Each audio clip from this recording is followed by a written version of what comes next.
They said breakfast is the most important meal of the day, that carrots fix your vision, that 8 glasses of water keeps you healthy. But what if most of what you've been told is complete nonsense? Today, we're tearing apart the biggest health facts that turned out to be marketing myths and showing how they spread faster than the flu. Breakfast is the most important meal of the day. If you've ever felt guilty skipping breakfast, blame a marketing campaign, not your metabolism. In the early 1900s, John Harvey Kellogg, a man who believed spicy food caused impure thoughts, also believed people should start their day with his new invention, cornflakes.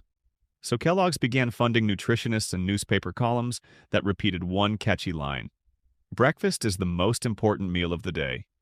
And it stuck. Not because it was scientifically true, but because it was profitable. Here's the reality. Eating early doesn't jumpstart your metabolism. Your body burns calories continuously whether you eat at 7 a.m. or 11 a.m. Recent studies show skipping breakfast has no negative impact for most people. In fact, some find better energy and focus by eating later.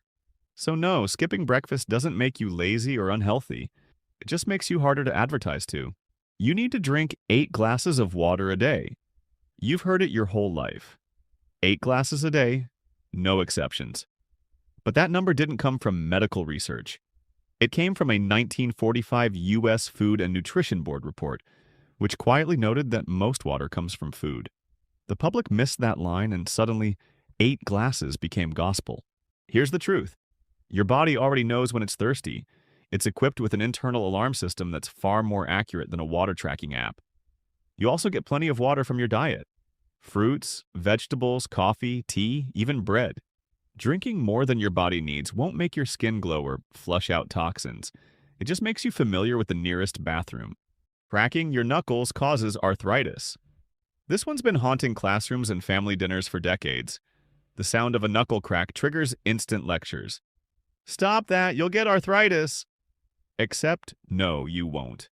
That sound isn't bone grinding on bone. It's just gas bubbles popping inside the joint fluid. Multiple studies, including one where a doctor cracked the knuckles on only one hand for 50 years, found no increased risk of arthritis.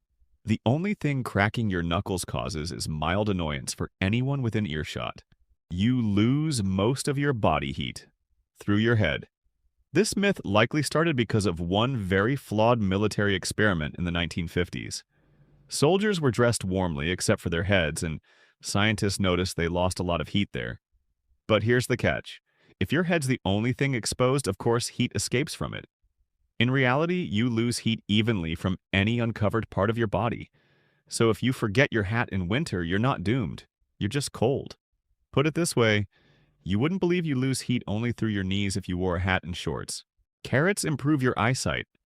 This one's a classic, and it's rooted in wartime propaganda. During World War II, the British Royal Air Force wanted to hide their new radar technology. To explain how their pilots could suddenly shoot down enemy planes so accurately at night, they claimed their secret was carrots. It was believable, nutritious, and completely fake.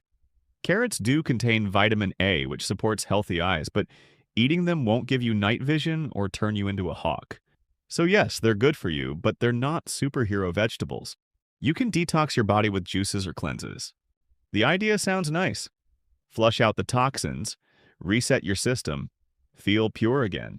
But here's the awkward truth. Your body already has a detox system. It's called your liver and kidneys. No juice, tea, or powder can outdo them. The only thing most detox products successfully flush is your wallet. If anything, the best detox is just drinking water, eating fiber, and letting your organs do their job quietly like they've been doing since birth. Cold weather makes you sick. We blame winter for every sniffle.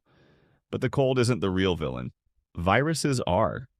What actually happens is we stay indoors more when it's cold, crowd together and breathe the same air. The perfect recipe for infection. The chill can stress your immune system slightly, but it doesn't create viruses out of thin air.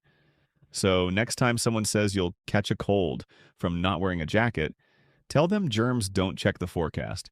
You only use 10% of your brain. It's the myth Hollywood refuses to let die. From movie plots to motivational speakers, everyone loves the idea that there's a hidden 90% of your brain waiting to be unlocked.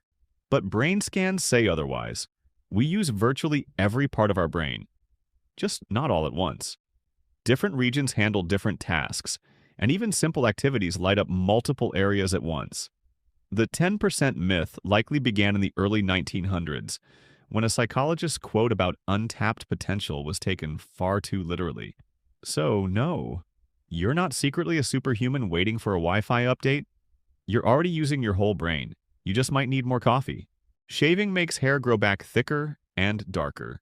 This one's been repeated in every bathroom since razors existed. When you shave, the hair's soft, tapered tip is cut flat, so as it grows, it feels blunt and stubbly, making it seem thicker. But under a microscope, it's the same hair, same color, same structure. The only real difference is how it feels on your skin.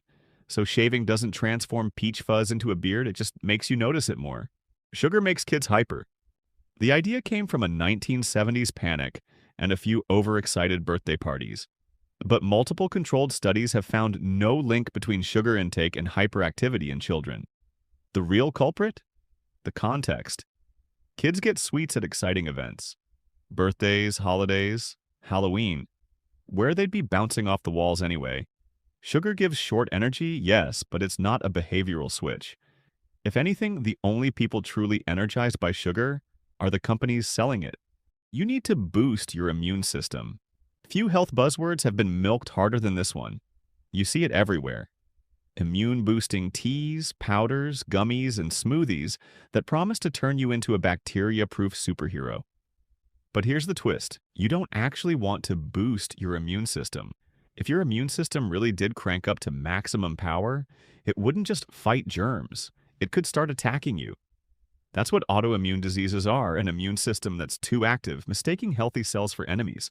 What you actually want is balance, not boost. Your immune system is like a security team. If it's too weak, threats slip through. If it's too strong, it starts arresting everyone, including the staff. So all those immune-boosting drinks and vitamins, mostly marketing jargon.